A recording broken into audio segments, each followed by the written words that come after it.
श्यावर रामचंद्र की जय हो। श्री गुरु चरण सरोज रजा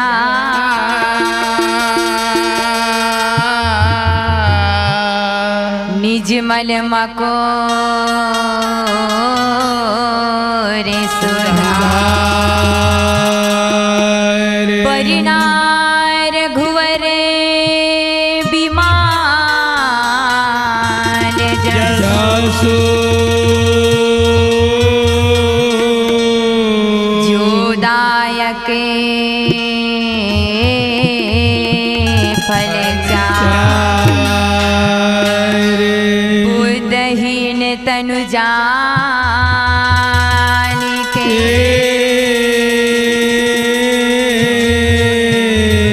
सुमिरो पवन कुमार बल बुद्धि विद्या दे हो मोहि हर हुकले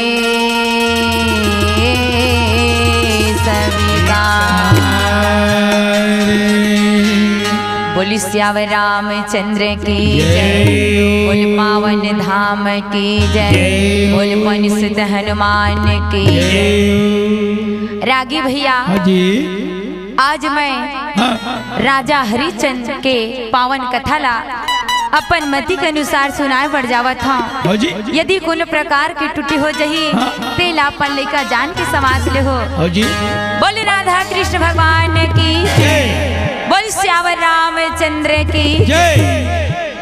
मोरे सना ना ना ना ना ना ना ना ना मोहा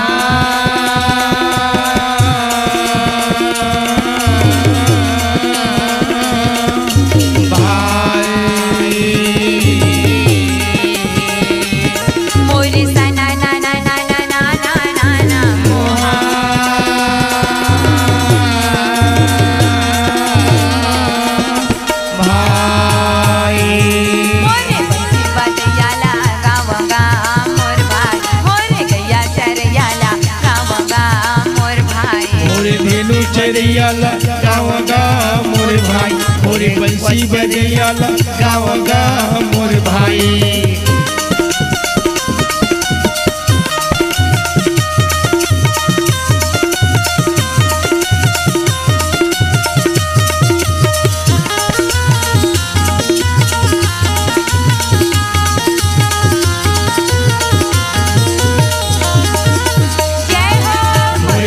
बरियाला गावगा मोरे भाई मोरे धीनु चरियाला गावगा मोरे भाई। रागी भैया हाजी एक समय की बात है भैया एक हरिश्चंद्र नाम के राजा रही से। अच्छा ओ हरिश्चंद्र राजा है तो ना सुंदर बढ़िया पर राजपाट करे थे भैया अति सत्यवादी भी भैया। अच्छा जेला वचन दे देवे वो वचन ला पूरा करे ऐसे वो राजा हरिश्चंद्र रही सब। वाह भाई जेकर पत्नी है तारामती।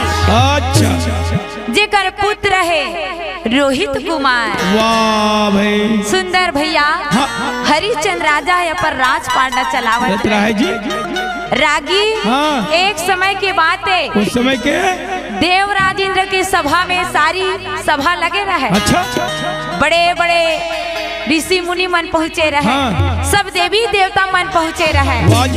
रागी वही बीच में देवराज इंद्र की सभा में मृत लोक के राजा मन की चर्चा चलत रहे। अच्छा ये देवा ही समय माँ बोला न लागे भाई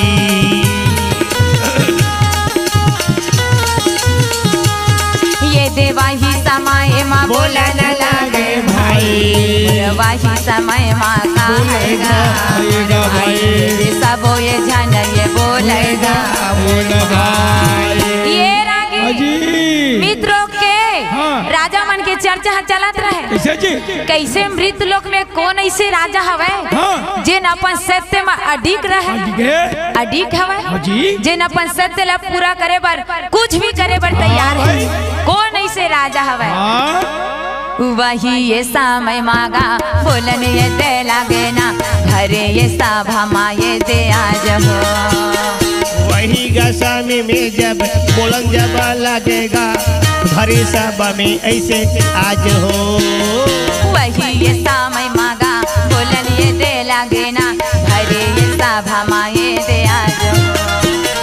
वही गसामी में बोलन जब लगेगा वही सभा में कैसे आज हो। ये वही समय मांगा वही समय मामुरे बोलेगा बोलेगा भाई। वही समय मांगा वही समय मांगे से बोलेगा बोलेगा भाई। जय हो।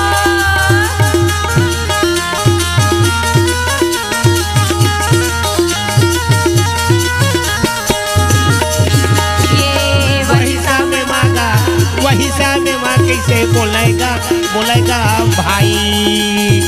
वही समय मांगा वही समय में कैसे बोलेगा बोलेगा भाई। ये मामा आज भाची तो वही सभा में हाँ गुरु वशिष्ठ मुनि है तो ना अच्छा। फिर वही सभा में बोले भैया हाँ जी। कि है हाँ एक राजा है। अच्छा अच्छा तो कौन? बोले जी। तो राजा हरिश्चंद्र अच्छा जेन अपन सत्य माँ हाँ। अपन सत्यवादी माँ हाँ जी। अडिग रहे ठीक है जी अडिग हवे हाँ भाई जेन मतलब जबान दे देते हाँ। वो जबान वो पूरा करके पूरा करते रागी हाँ जी ये बात ला जब विश्वामित्र सुनी हाँ ये देवा ही समाये माँ बोला न लागे भाई।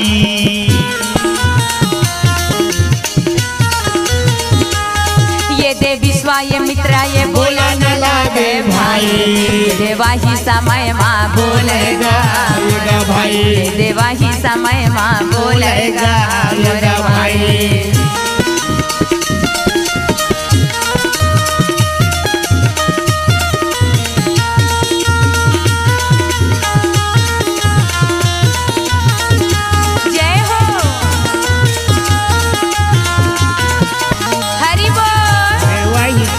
माँ बोलेगा मोरा भाई अगर कैसे बोला न लगेगा मोरे भाई। मामा भाची विश्वामित्र कथे देखा था एक गुरु वशिष्ठ अपन चेलक ज्यादा बड़ाई कर अच्छा उही बार होही जी सत्यवादी हाँ जी हाँ जी तेकर बाद मृत लोक में कोनो च नहीं होई जी हाँ वही सभा में फिर खड़ा हो के विश्वामित्र कहे महाराज ठीक है हरिश्चंद्र राजा ला तुम सत्यवादी है कहा रहे हो हाँ जी मैं वकर परीक्षा ले कैसे जी मैं परीक्षा ले हाँ जी मैं परीक्षा ले बिना मान बेच नहीं करा। अच्छा मैं कैसे मान ला कि वो सत्यवादी है कि अपन बात में अटल है कि मैं वकर परीक्षा ले ये देवा ही समय मांगा तब बोला न लागे भाई।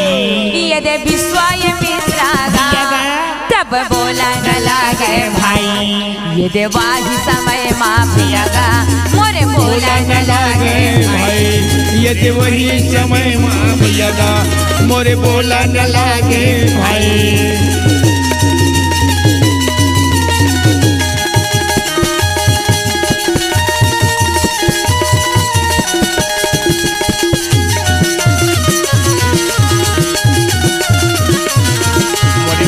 समय माँ पियागा मोरे बोला न लागे भाई। ये दे वही तेरा माँ पियागा मोरे बोला न लागे भाई। ये मामा विश्वामित्र कही मैं हरिश्चंद्र राजा परीक्षा ले। अच्छा वशिष्ठ मुनि कथे ले भाई विश्वास नहीं होते तो ले परीक्षा लेके देख ले जी रागी फिर यही मेर ले राजा हरिश्चंद्र के भैया फिर परीक्षा चालू हुआ रागी ओती हरिश्चंद्र राजा बढ़िया या पर राजपाट करत रहे भैया। अब वो तो हरिश्चंद्र के परीक्षा हरिश्चंद्र राजा है तो विश्राम करत रहे सोए रहे भैया। वही सपना में एक दिव्य ब्राह्मण है तो हरिचंद राजा कर पहुँचे हवे हरिचंद राजा कर वो सपना में पहुँची। हाँ सपना में पहुँची जाके हरिचंद राजा सुंदर प्रणाम ओ भाई प्रणाम करे जी। आदर सत्कार पूर्वक बैठे के आसन दे बैठे के आसन दे हवे भैया। आसन दे के बाद हाँ। वो महाराज कहे हरिचंद राजा की जय हो। जय हो हरिचंद राजा की जय हो। हरिचंद सुने ह तोला बड़दानी कथे। हाँ भाई तीनों लोग 14 भुवन में तोरे च नाम चलत है। चलत हवे चारों पूरा तोरे चर्चा चलत है। हरिचंद राजा कथे महाराज हाँ महाराज का सेवा करो। हाँ। मोर दरबार में आ है मोर घर में आ है कहे का सेवा करो महाराज भैया। वही ये समय मांगा फूलन ये दे लागे ना हरिचंद राजा मोरे आज हो। वही गसा में माँ कैसे बोलन जब लगेगा हरिचंद राजा कैसे आज हो। वही ये समय मांगा फूलन ये दे लागे ना हरिचंद राजा मोरे आज हो। वही गसा में माँ कैसे बोलन जब लगेगा हरिचंद राजा कैसे आज हो। ये वही समय मांगा वही समय माँ मोरे बोलेगा बोलेगा भाई। वही समय मांगा वही समय माँ कैसे बोलेगा बोलेगा भाई। विश्वामित्र रागी भैया ब्राह्मण रूप बना के गए हरिचंद राजा के सपना में। ओ भाई मामा ता वो ब्राह्मण कथे सही देवे महाराज हरिचंद में मांगा देला देवे का बनी दे महाराज। जे भी मोर घर में आहे ओ खाली हाथ वापस नहीं गए नहीं जाए भैया। ते सुने हज मोर चारों मुड़ा सोर उड़ा थे। हाँ। मोला दानी की सुने तभे तो आहज मांगे जी। कहे मांग ले महाराज का मांगा था। तब वो ब्राह्मण कथे हरिचंद राजा कहे मोला तोर पूरा राजपाट चाहिए तोर पूरा राजपाट मोला दान में दे दे भाई।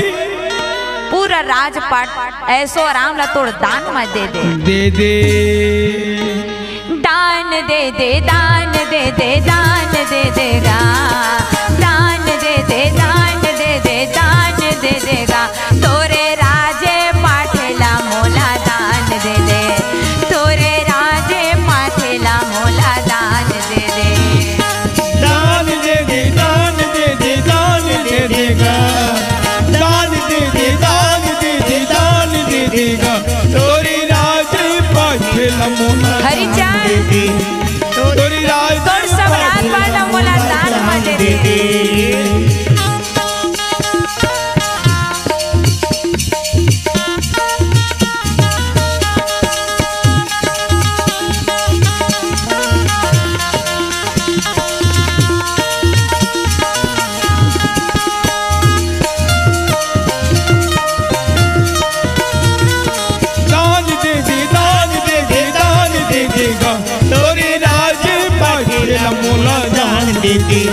तोरी राज हरिचंद राजा कहे ठीक है महाराज कहे जाओ मैं अपन पूरा राज पाड़ ला तोला दान में देवा सब कहे जी। सपना में भैया राजा हरिचंद है पूरा यहाँ पर राज पाट ला वो ब्राह्मण अपना सपना हाँ ऐसे के गुना था वही समय में द्वारपाल मना के ये देवा ही समय मांगा तब बोला न लागे भाई ये दे राजा लगे से तब कहा न लागे भाई ये देवा ही समय माँ भैया मोर बोला न लागे यदि वही समय माँ भैया का यदि बोला न लागे भाई।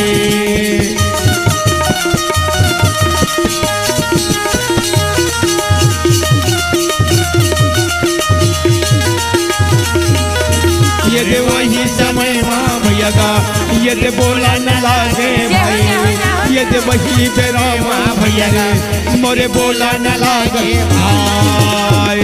द्वारपाल मन हरिचंद राजा करा पहुँचे और राजा करा जाके दोनों हाथ जोड़ के कहे राजा की जय हो राजा के हे महाराज एक तपस्वी एक ब्राह्मण है तो द्वार में खड़े हवे जी द्वार में खड़े हैं महाराज। ये बात ला सुनी तो हरिचंद राजा उठ के अच्छा वो ब्राह्मण के स्वागत करे बर पहुंचा थे जी स्वागत करे बर पहुंचे थे। हाँ रागी हाँ जी हरिचंद राजा देखी त जान डरी हाँ कहे ये रात कन सपना में आ रही तेने ब्राह्मण से वही हरे ओकरे सही दिखत हाँ भाई जाके सुंदर चरण छुके प्रणाम करे जी प्रणाम करे हवे हाँ भाई। आदर सत्कार पूर्वक भैया महाराज अब बैठे के आसन दे आसन दे हवे मामा भाजी वो महाराज थोड़ी ना वो तो विश्वामित्र हर अच्छा विश्वामित्र हर हाँ जी हरिचंद राजा के परीक्षा चलत है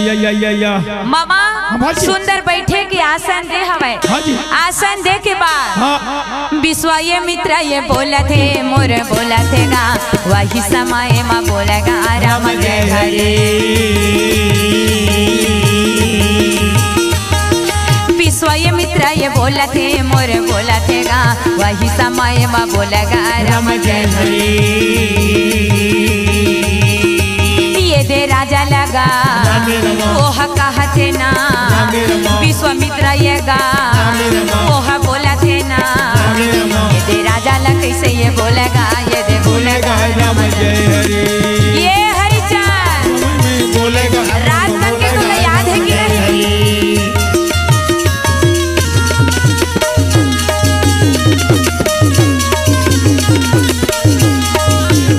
में मोरे बोलेगा राम जय हरि मोरे वही समय मोरे बोलेगा राम जय हरे विश्वामित्र कहे राजा हरिचंद जी रात तन के बात है याद है कि नहीं हाँ सुनता है कि नहीं ऐसा भूला कर ले। जाते हैं। राजा हरिचंद कथे नहीं महाराज अच्छा। मोला याद हवे हाँ मैं सपना में तोला अपन पूरा जायदाद ला तोला दान में दे दे ये जरे हाँ मोला याद है ओ महाराज भाई विश्वामित्र कथे याद है ना मैं भूला के हुई का कहा था। अच्छा अच्छा अच्छा अच्छा याद हवे ना कहे हाँ महाराज याद है मोला रागी हाँ जी सही बात है भैया कैसे ते सपना में कह रही चाहे हकीकत में हाँ कहे भाई सत्य वो सत्य दाई सत्य भैया सपना में दे रही चाहे हकीकत में दे रहेगा दान तो वो दे ये डाले जरे हैं रागी भैया हाँ जी तब विश्वामित्र कथे राजा हाँ। कहे अब तो तोर पूरा जायदाद तोर राजपाट हाँ तोर प्रजा में सब मोर हो गया हो गए जी अब इमा तोर कोई अधिकार नहीं है अधिकार नहीं है इमा तोर कोई अधिकार नहीं है हाँ भाई वाही समय माए बोला न लगे माए भाई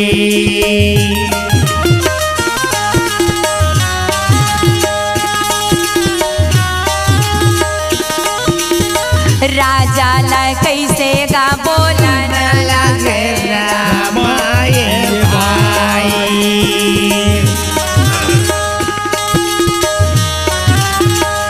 ये रागी हाँ जी विश्वामित्र कथे अबे सब राजपाट हम मोरे हाँ तोर प्रजा मन सब मोरे मोरे चे। अबे में तोर कोई अधिकार नहीं है अधिकार नहीं भाई ये बात सुनी तो राजा हरिचंद है तो भैया हाँ सिरे के मुकुट ला उतारन लागे माए भाई जय हो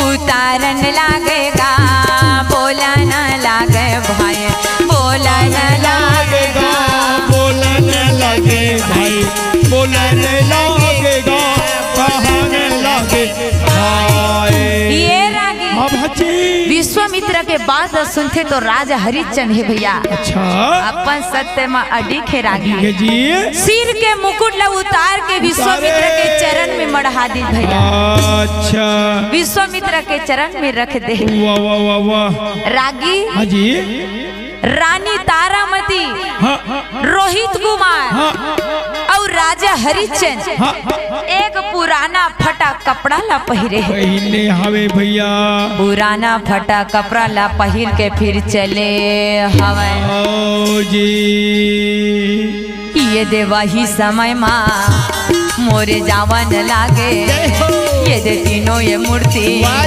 मोरे चलन लागे, वही ये समय माँ मोरे जावेगा जावेगा भाई, वही का बेरा में वो जावेगा जावेगा भाई, ये समय माँ मोरे जावेगा जावेगा भाई।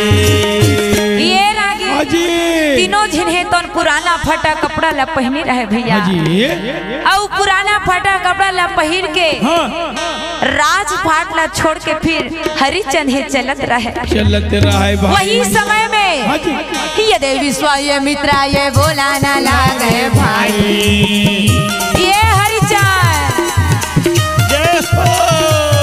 ये देवी विश्वामित्रा ये बोला ना लागे भाई, ये दे राजा ला कैसे बोलेगा भाई, ये देवा ही समय माँ बोलेगा भाई। रागी विश्वामित्रा देख के का ये हरिचंद बेटा अभी मोर गुरु दक्षिणा बाँचे हवे बाँचे भाई, तय तो पर रात पाड़ला मोला सौंप दे, मोला दान में दे दे, लेकिन गुरु दक्षिणा बचे तोला गुरु दक्षिणा देला पड़ी। हरिचंद ये बात सुनते तो दूजन द्वार पाला कहते कहे जावा भैया हो माल खजाना ले तू मना सोना चांदी नान के ब्राह्मण ला दे देवा दक्षिणा कर देवा। ये बात सुनते तो विश्वामित्रा कहे हरिचंद भूल आगे काजी अभी से तो अपन पूरा रात पाट ला सब ला मोला तय दान मा कर दे भाई, फिर कति ले तोर हो गए भाई बाचे भाई लागत है तय अपन जुबान ले पाछे घुचत है कहे मोला ये माँ के नहीं ये सब तो मोर हो गए, तोर निजी ने मोला गुरु दक्षिणा तय निजी काम करके गुरु दक्षिणा ला तो चुकाए पड़ी। हरिचंद राजा कहते कहे महाराज कहे मोला कुछ समय मोला तय दे महाराज तय मोला 1 महीना की समय दे ताकि मैं तोर वो गुरु दक्षिणा ला मैं दे सकूं भाई। विश्वामित्र का चल ठीक है लेकिन कत्ता का मोल चाहिए हाँ 2.5 भार मोला सोना चाहिए गुरु दक्षिणा में। अच्छा 2.5 भार सोना वाह वाह वाह वाह वाह ठीक है महाराज मोला 1 महीना की समय दे दे मैं तो 2.5 भार सोना तो ला गुरु दक्षिणा में दान कर दूं भाई। भूखी दक्षिणा प्रेम से बोलो वृंदावन बिहारी लाल की जय। रामे रामे रामे रामे गा रामे रामे भैया हर के भजन गुण गालो गा राम जय हरे। रामे रामे रामे रामे गा रामे रामे भैया हर के भजन गुण गालो गा राम जय हरे। छोला तर जाहिगा काया तर जाहिना तोरे 2 दिन के जिन गाने गा राम जय हरे। तोरे 2 दिन के जिन गाने गा राम जय हरे।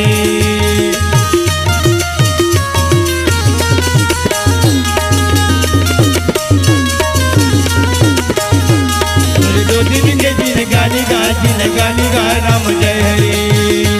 तोरे 2 दिन के जिन गाने गा राम जय हरे। बोली श्यावर रामचंद्र की जय हो,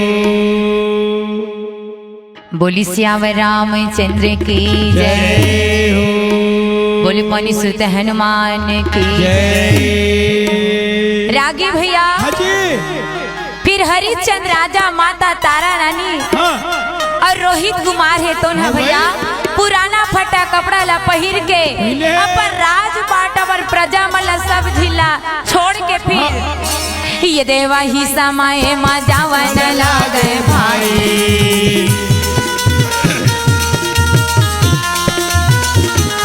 ये देवा ही समय माँ जावन लागे भाई। मोरे राजा कैसे जावेगा भाई। देवा ही समय माँ जावेगा भाई मामा भाजी तीनों जन है फिर आगे रखा चले हम चले जंगल झाड़ी रुख राई पहाड़ पर्वत ला घूमत घूमत भैया ये दे काशीपुरी माँ चला न लागे भाई ये दे काशी माँ कैसे ये चला न लागे भाई मोर तीनों ये जन ये जावेगा मोर माँ ये दे काशी माँ कैसे जावेगा मोर भाई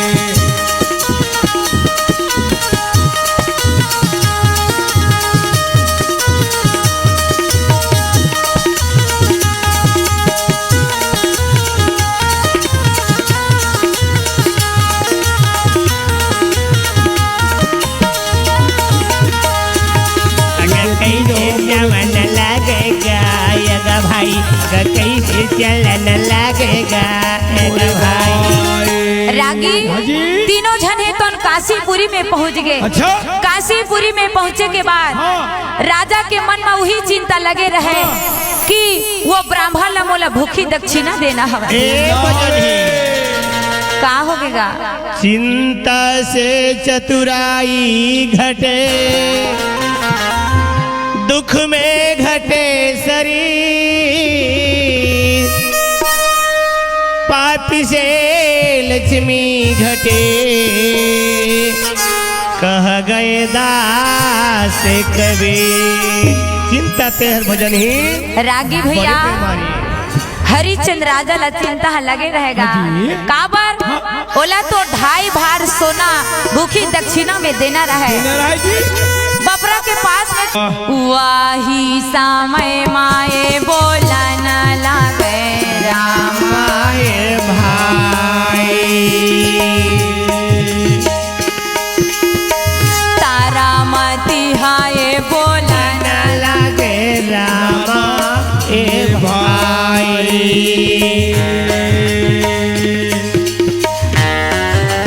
रागी भैया तारामती के बात न सुनी सुन के राजा हरिचंद कहा थे तारामती मैं तुला कैसे बेच दूं तारामती चला मैं अपन घर के आंगन में सजा के रखे हो अपन महल में सजा के रखे रहे ओला मैं कैसे बेच दूं राजा हा कैसे गा बोला न लागे ए भाई बोला न लागेगा बोला न लागे भाई कहने लगेगा बोलन लगे भाई बोलन लगेगा कहने लगे भाई। फिर रागी भैया तारामती के बात सुन के फिर राजा हरिचंद है तो फिर बाजार में बोली लगाए हवे बोली लगाए है भैया कहे कोई नौकरी में रख लो कोई दासी नौकरी में रख लो भाई रागी भैया ऐसे बाजार में राजा हरिचंद है तुम चिल्लावत रहे वही समय में ये का ब्राह्मण हा कैसे ये कहा न लागे भाई ये के ब्राह्मण हा कैसे ये बोला न लागे भाई ये देवा ही समय माँ बोलेगा मोर भाई ये देवा ही समय माँ बोलेगा मोर भाई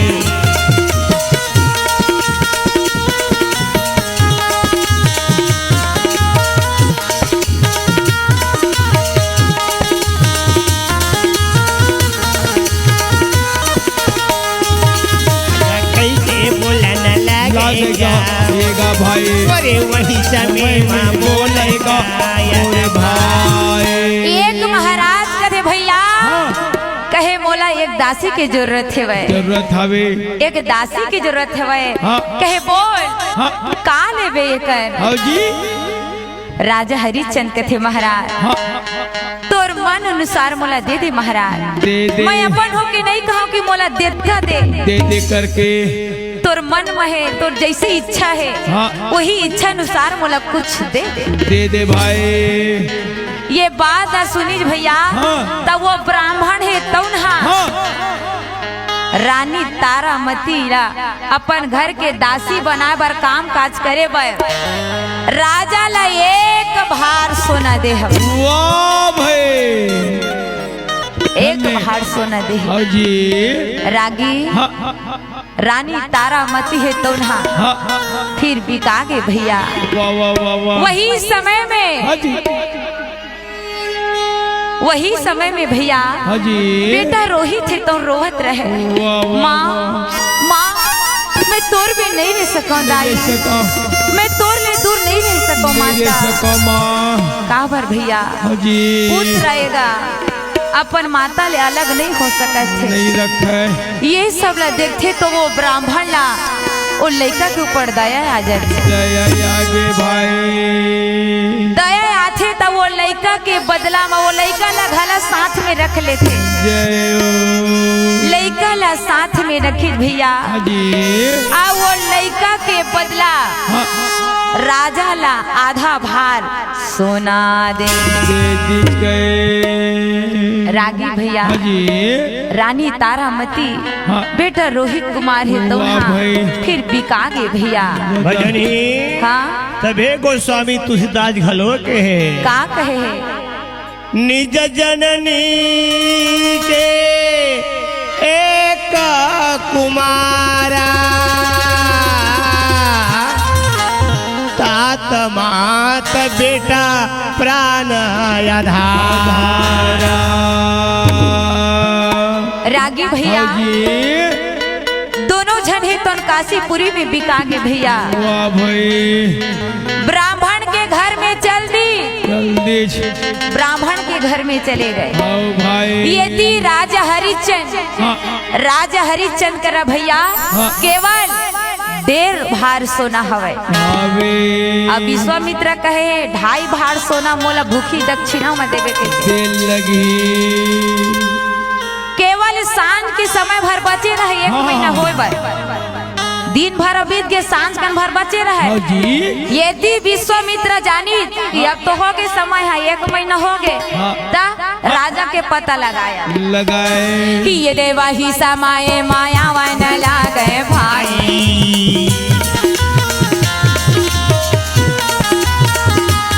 ये देवा ही समाये माया वन लागे भाई।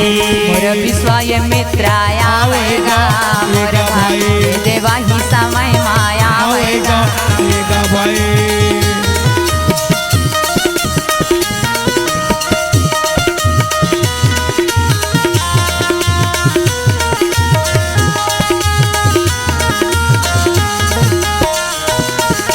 जय हो वही समय में आवेगा आएगा भाई। ये जो विश्वामित्र है आवेगा मोरे भाई। वही समय में भैया खोजत खोजत हरिश्चंद्र राजा करा पहुंच गए। पहुंच गए। और राजा करा जाके कहे विश्वामित्र कहे हरिश्चंद्र अच्छा कैसे जी ऐसे जी 1 महीना पूरा हो गए हाँ। अभी तक ले तोर पता है नहीं पता चलत नहीं रही। भाई। हाँ? हाँ भाई। भूला गेच का भैया हाँ जी। हाँ? बोले हंसते ला भूला गेच का।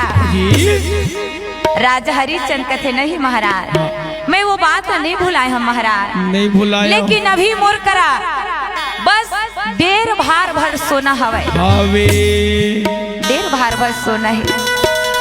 रागी हाँ हरिश्चंद्र राजा कथे महाराज हाँ अभी ठोकर मोला उस समय दे दे महाराज। समय दे दे दिन डूबे पर अभी समय बाकी हवे ओ भाई ओ मोला भाई। ठोकर नाव कुछ समय दे दे दे। दे भाई।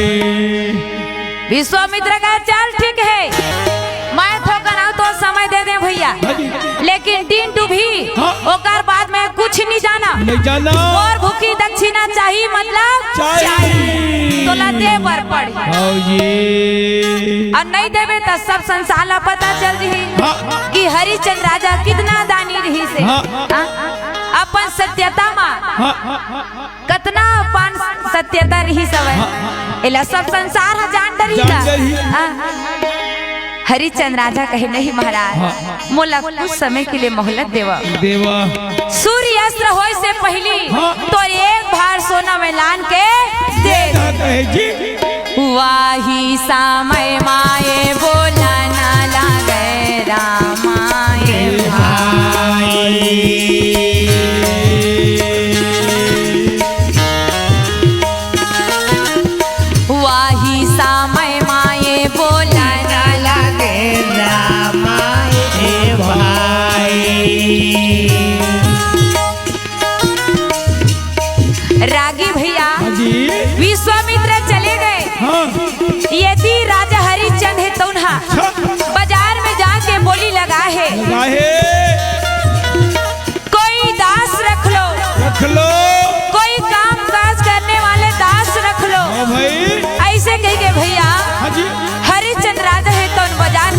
बोली लगाए हुए लगाए है वाही समय माए बोला न लागे रामा ए भाई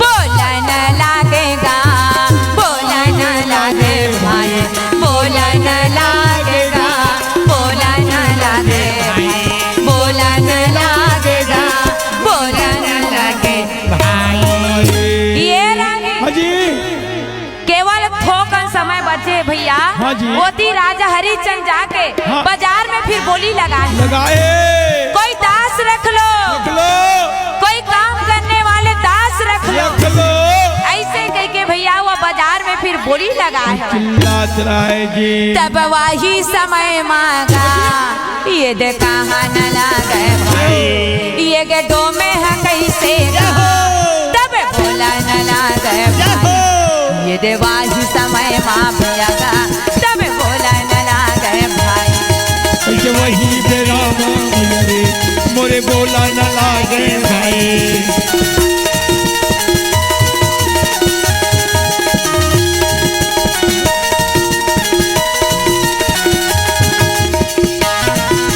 जय हो श्री राधे कैसे वही पे रामा मोरे बोला न लागे भाई वेद वही समय माते मोरे बोला न लागे भाई ये रागी हाँ जी। वही समय में यमराज एक डोम आके कहे हवे कहे भैया मोला एक दास की जरूरत रही से जी मोला काम करने वाले दास की जरूरत ओ रही भाई मोर घर काम करबे हाँ। मोर कर काम करबे त का लेबे तय का लेबे हरिचंद राजा कथे महाराज महाराज जो तोर इच्छा है वो इच्छा अनुसार मोला दे दो वाह भाई तोर इच्छा अनुसार मोला दे दो या ये बात ला सुनी तब वो डोम रहे तन भैया हाँ। पहली कहा थे ठीक है इच्छा अनुसार दू हो हाँ। लेकिन मैं कहीं तैसने करे पड़ी कैसे एक ठन शर्त है का शर्त जी हाँ, कैसे हाँ जैन भी शमशान घाट में हाँ लाश धर के आई हाँ तेला बिना कर ले बिना हाँ ओकर अग्नि संस्कार करे ध्यान देवे ध्यान देवे जबे कर देली हाँ। कर देली तबे ओकर कार्यक्रम ला करन देवे देवे कहे जी हाँ। राजा हरिचंद कहते ठीक है महाराज ते जे बोलबे मैं वो करूँ हाँ भाई ते जैसने के भी मैं वैसने करूँ वैसे करूँ मैं ते जैसने के भी मैं वैसने करूँ हाँ जी। रागी भैया जी तब वो डोम रहे तौना हाँ राजा हरिचंद हाँ। एक भार सोना दे हवे दे आवे भाई एक भार सोना दे ओती ढाई दे अब एती एक तो ढाई हो गएगा होगा ढाई होगा भाई ढाई भार सोना हुई तब राजा हरिश्चंद है तो ना भैया हाँ जी। फिर विश्वामित्र ला जाके वो ढाई भार सोना ला भूखी दक्षिणा माँ दे आवे कहे जी भूखी दक्षिणा में दान करे हाँ भाई आज देख तो भैया हाँ जी हरिचंद की परीक्षा ला तो दे हाँ जी राजा हरिचंद रानी तारामती बेटा रोहित कुमार कुमार तीनों जन भैया काशीपुरी में है तो बेचा वाह भाई तेरी हारी नाना मोर नाना सुवाना वो तीनों बेचा गए काशी माँ हरियारी नाना मोरे नाना री नाना वो तीनों बेचा गे काशी माँ तेरी हारी नाना मोर नाना सुवाना वो तीनों बेचा गए काशी माँ हरियारी नाना मोरे नाना री नाना वो तीनों बेचा गे काशी माँ हरिचंद राजा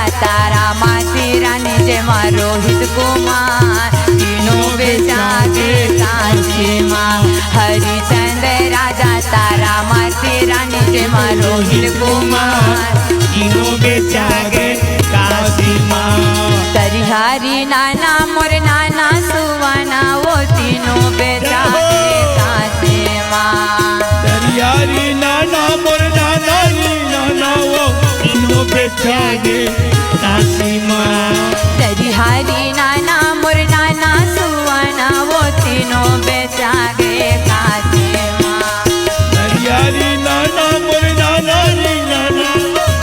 तीनों बेचा गे काशी माँ। हरिचंद्र राजा तारा माती रानी जे रोहित कुमार तीनों बेचा गे काशी माँ। हरिचंद्र राजा तारा माती रानी जे रोहित कुमार तीनों बेचा गे काशी माँ। हरिचंद्र राजा तारा माती रानी जे रोहित कुमार तीनों बेचा गे काशी माँ। रागी भैया जी तीनों जने तो काशी में बेचा गए भाई रागी हाँ। अब अपन अपन काम धाम ला सुंदर ढंग ले करत है करत है। येती रानी तारामती है तो नहा ब्राह्मण के घर में हाँ। बूता काम ला करत है करत है। वोती राजा हरिचंद है तो नहा हाँ जी डोम के घर में हाँ डोम करा भैया हाँ जितना भी आदमी है तो ने लाश ला धर के जावे मुर्दा धर के जावे तेला कर लेके ओकर कार्यक्रम ला पूरा करवावे पूरा करन दे बिना कर ले बिना भैया वहाँ चीता नहीं जलत नहीं रही जलान देवा भैया। काबा राजा की आर्डर है भैया हाँ राजा की आर्डर ला तो निभाल पड़ी चे डोम की आर्डर रहे हाँ। जब तक कोई कर नहीं दी तब तक यहाँ चीता ला जलान मार देवे मत देवे।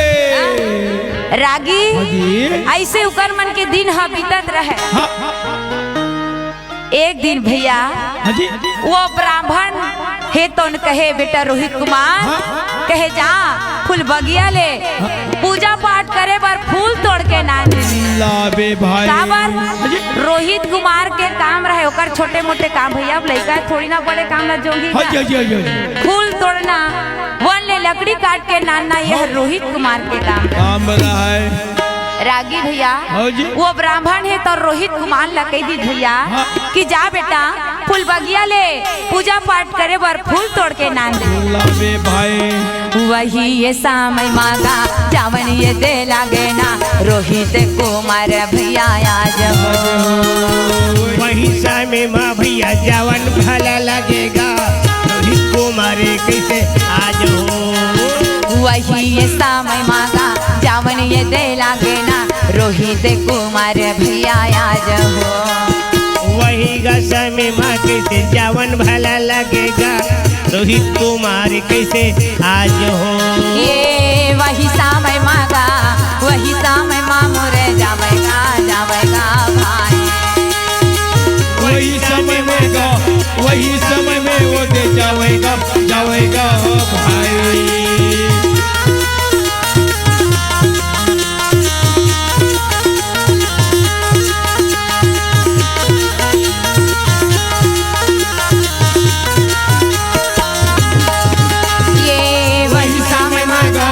वही दिन में वो दे जाएगा जाएगा भाई। वही समय मांगा वही समय मांगो जाएगा जाएगा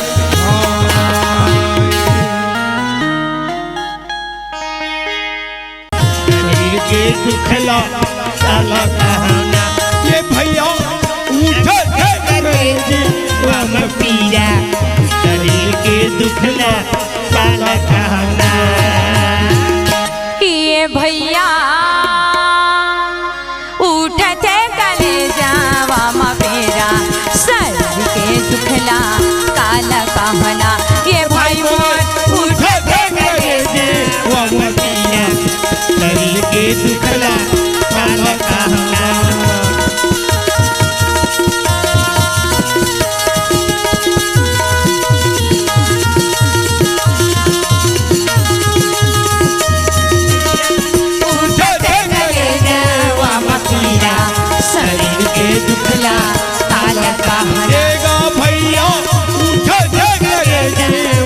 शरीर के दुखला काला कहना रागी भैया जी तारामती है तौनहा भाई ये अपन पुत्र के विभोग में हाँ। शोक में हाँ जी धड़ धड़ धड़ धड़ रोवत है। रोवत हवे भाई। देखी जानी की बेटा है तोला सांप है तो काट ले है हाँ जी रानी तारामती है तो दौड़ा दौड़ा फूल बगिया में पहुँचे याद हवेगा दौड़ा दौड़ा फूल बगिया में पहुँचे और जाके अपन बेटा के लाश ला गले से लगा है भाई भाई। और लगा के कहा थे ते मोर प्राण के आधार प्राण के आधारा जे तय मोरे प्राण के आधारा तमुरा भैया तय मोरे प्राण के आधारा गा ते मोर प्राण के आधारा तमुरा राजा ते मोर प्राण के आधारा जे तय मोरे प्राण के आधारा रोहित मोर बेटा तय मोरे प्राण के आधारा गा ये गाता मुरा भैया हाय गाता मुरा राजा ते मोर प्राण के आधारा जे ये गाता मुरा भैया ये गा रोहित मोर बेटा तय मोरे प्राण के आधारा गा ये वाही समय माँ जबारो न लागे भैया मोरे प्राण के आधारा जी कलब कलब के जबारो न लागे भैया तय मोरे प्राण के आधारा जी तही मोर प्राण के आधारा तमुरा बेटा तही मोर प्राण के आधारा जे तय मोरे प्राण के आधारा रोहित मोर बेटा तय मोरे प्राण के आधारा जी ये गा रोहित मोर बेटा ते मोर प्राण के आधारा जे आएगा रोहित मोर बेटा तय मोरे प्राण के आधारा जी ममा जी अपन पुत्र के लाश न गले लगा के लगाए रानी तारामती धड़ धड़ धड़ धड़ रोवत रहे। जी कहे हाँ बेटा वाह भाई ते तो मोरी आँखी के तारा तारा रहे ये बेटा ते तो मोर प्राण के प्यारा रहे बेटा तारा कहे आज अपन माता न छोड़ के चल दे चल देख बेटा बेटा तुला कौन मेर देखो देखूंगा तुला कौन मेर खोजा जी कहे आज ते अपन माता न छोड़ के चल दे चल देख बेटा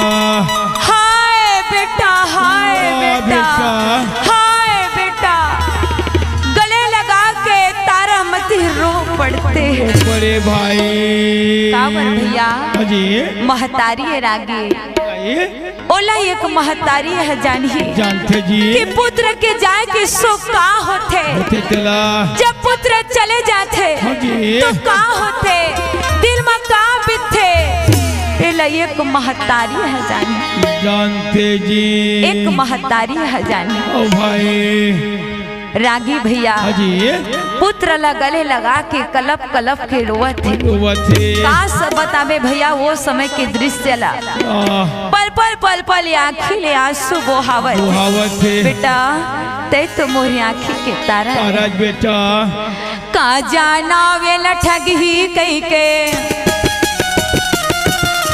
का जाना वेला ठगी कई के ये लड़ा क्यों बने जतन के पिंजरा के मैना रे कहाँ उड़ा के बता दे पिंजरा के मैना रे कहाँ उड़ा के बता दे का जानो ये ठगी कैसे का जानो ये ठगी कैसे तोलरा के बोले जतन के पिंजरा के मैना रे कहाँ उड़ा के बता दे पिंजरा के मैना रे कहाँ उड़ा के बता दे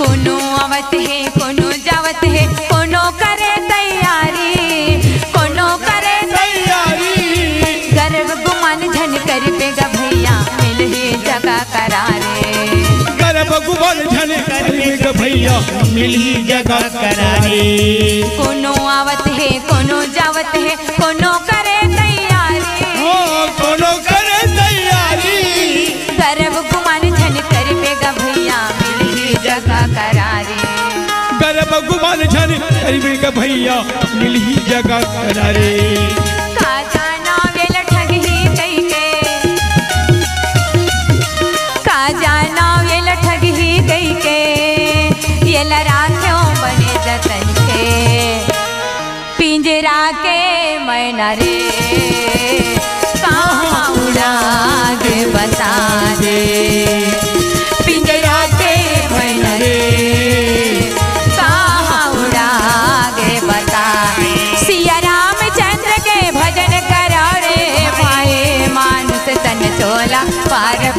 नहीं आए, मानुष तन चोला बार बार नहीं आए। सिया रामचंद्र के भजन करो रे भाई, मानुष तन चोला बार बार नहीं आए, मानुष तन चोला बार बार नहीं आए, नहीं आए मानुष तन चोला बार बार नहीं आए, मानुष तन चोला बार बार नहीं आए। रागी भैया का करे, हाँ जी। पुत्र के लाश ला फिर धर के भैया रानी तारामती है तो हाँ जी। शमशान घाट में चले, चलते भाई रोवत रोवत भैया शमशान घाट की ओर चले हवे। चले हे व्याकुल रहे महतारी हा ओ भाई, व्याकुल रहे भैया, हाँ जी। पुत्र के लाश ला धर के रोवत रोवत शमशान घाट में चले। हाँ। वाही समय माए जावान लगे रामाए भाई,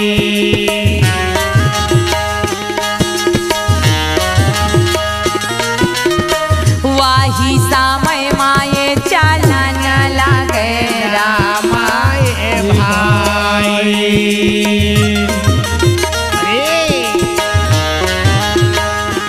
ममा हाँ जी। बेटा के लाश ला धर के शमशान घाट में चले। जी। रतिया के समय रहे भैया, अच्छा। वती राजा हरिश्चंद्र है तो शमशान घाट में रहे। हाँ जी। तारामती है तो अपन बेटा के लाश ला धर के हाँ। अग्नि संस्कार करे पर हाँ। शमशान घाट में पहुंचे। पहुंचते वाही समय माए बोला न लगे रामाए भाई,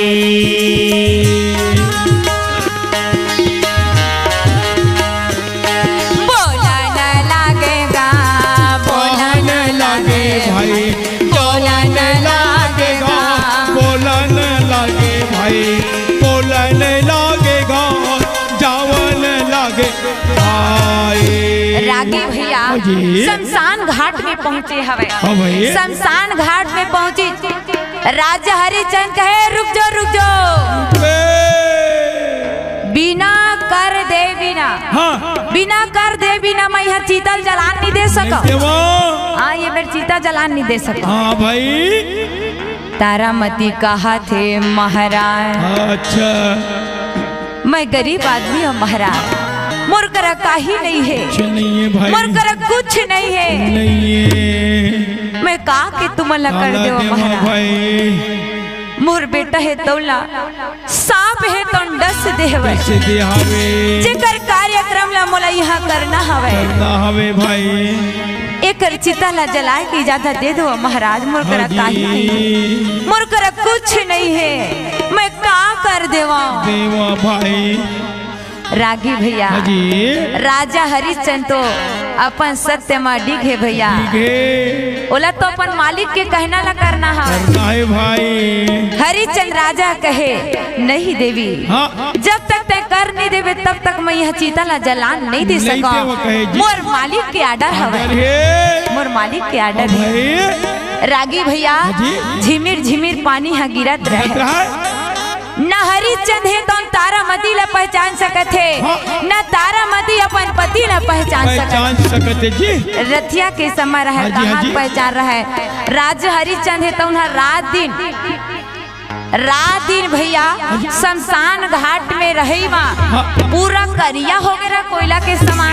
भजन ही हाँ सावन के महीना में पानी रिमझिम रिमझिम बरसत रहे, ओकर समस्या आ रहा राजा मन के, झिमिरी झिमिर बरसे पानी, झिमिर झिमिर बरसे पानी, झिमिर झिमिर बरसे पानी, झिमिर झिमिर बरसे पानी। देखो रे संगीत देखो रे साथी, देखो रे संगीत देखो रे साथी, जुआ के सुरवाती छान उठी डरी खपरा छानी, झिमिर झिमिर बरसे पानी, झिमिर झिमिर बरसे पानी, ओ झिमिर झिमिर बरसे पानी, हाय हाय झिमिर झिमिर बरसे पानी। रागी भैया हाँ जी। झिमिर झिमिर पानी है गिरत रहेगा भाई ना वो अपन पत्नी पहचान सकत है हाँ। ना तारामती अपन पति पहचान पहचान सकते रागी भैया हाँ जी। तारामती बार बार कहते मोर कर कुछ नहीं है महाराज ये महाराज मैं का के कर देवा भाई मैं का देवा मोर कर कुछ नहीं कुछ है नहीं है रागी भैया हाँ जी। वही समय में तड़ांग ले बिजली कड़के वही समय में बिजली कड़के वही बिजली के उजाला में राजा हरिश्चंद्र अपन पत्नी तारामती ला पहचान डरे और रानी तारामती है तो नहीं अपन पति ला पहचान डरे ओ समय के दृश्य भैया वाह वाह ओ समय के दृश्य एक राजा अपन पत्नी करा अपन बेटा की चीता ला आगे जलाए पर कर मांगत थे ओ समय के दृश्य भैया रागी एला देखते जब राजा हरिश्चंद्र है तो ना के तो मोरे बेटा हरे मोर बेटा रोहित कुमार हरे ए सब ला देख के भैया राजा हरिश्चंद्र है तो ना कलप कलपा ये दे रोवन लागत है भैया ये दे रोवन लागत है गा ये भैया उठत है कलेजा वामा पेरा शरीर के दुखला ये भाई बोले उठा था तेरे जी वामा पीरा शरीर के दुखला साला कहांगा कलप कलपा ये दे रोवन लागत है भैया ये दे रोवन लागत है गा ये भैया उठत है कलेजा वामा पीरा शरीर के दुखला साला कहांगा ये भैया उठा करे जेवा पीरा शरीर के दुखला साला कहांगा ये भैया उठते कलेजा वामा पेरा शरीर के दुखला काला कहना ये भैया बोले उठते करे जेवा पीरा शरीर के दुखला साला कहांगा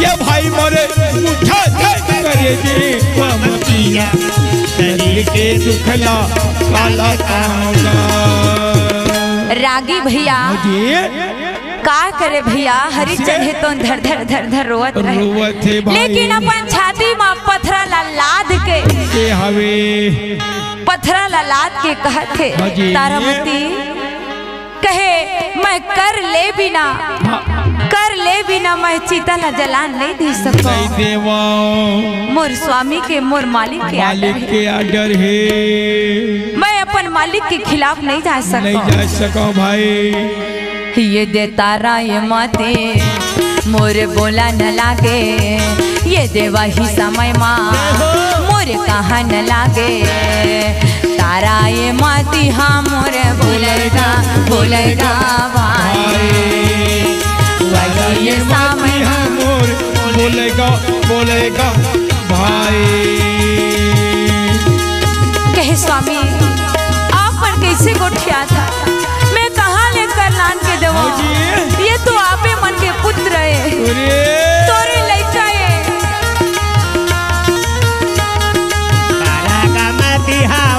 जय हो भाई वही गसन में वो बोलेगा भाई रागी भैया तारामती कहा थे लेकिन राजा हरिश्चंद्र है तो कहा थे नहीं तारामती कहे मैं कर ले बिना चीता ला जलान नहीं दे सकती फिर वही समय में भैया रानी तारामती है तौनहा अपन साड़ी के अचरा लहे कौन चीरा जैसे चिरी वही समय में ब्रह्मा विष्णु महेश साक्षात दर्शन करे भाई साक्षात दर्शन दे भौजी विश्वामित्र घला पहुँचे है पहुँच के कहा थे विश्वामित्र कहे राजा की जय हो हरिचंद्र राजा की जय हो हरिचंद्र राजा की जय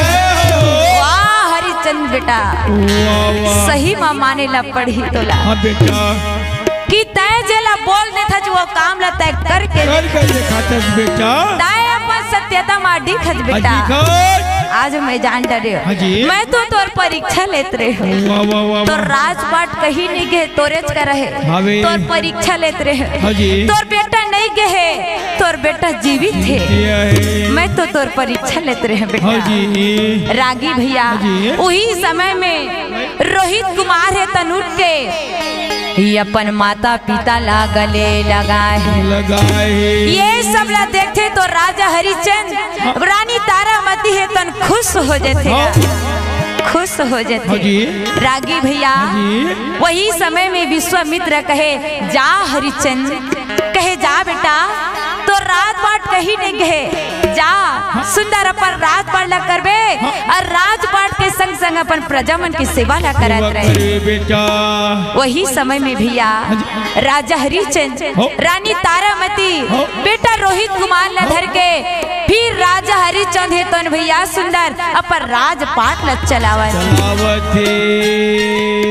सुंदर अपन राजपाट ला करत है राजपाट के संग संग अपन प्रजा मन के सेवा ला करत सिया राम हो बंसी के बजैया मन मोहनायना सिया राम हो मुल्ल के बजैया मन मोहनायना ए सिया राम हो बजैया मन मोहनायना सिया राम हो बंसी के बजैया मन मोहनायना बोल श्याम रामचंद्र की मोहन सुंदरानी प्रोडक्शंस की प्रस्तुति एक बेहतरीन पारिवारिक फिल्म 15 मई 2026 से आपके नजदीकी सिनेमा घरों में मयारू भौजी 2